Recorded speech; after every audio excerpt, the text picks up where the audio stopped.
নমস্কার বন্ধুরা, আজকের রেসিপি মোচার ঘন্ট। আগে থেকে কেটে ধুয়ে সেদ্ধ করে জল ঝরিয়ে রেখেছি।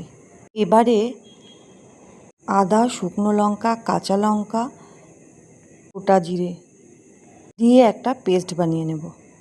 এবারে তেল গরম করে দিয়ে দেব গোটা গরম মশলা। এবারে এর মধ্যে দিয়ে দেব আগে থেকে বানিয়ে রাখা পেস্ট। মশলা থেকে তেল ছাড়লেই এর মধ্যে দিয়ে দেব টমেটো কুচি। ভালো করে নাড়তে থাকবো যাতে মশলাটা পুড়ে না যায়।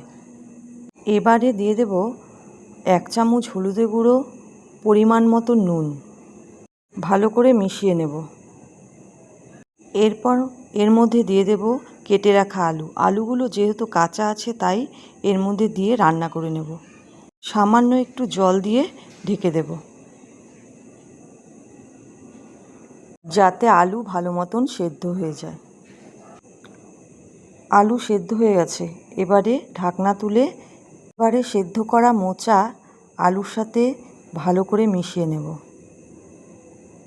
এবারে কিছুক্ষণ নাড়তে থাকবো। প্রায় রান্না হয়ে এসেছে। এবারে এর মধ্যে দিয়ে দেব গোবিন্দভোগ চালের পেস্ট।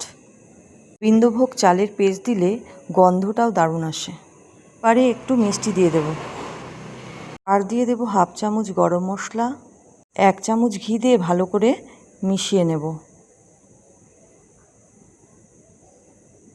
শেষে দিয়ে দেব গ্রেট করা নারকেল।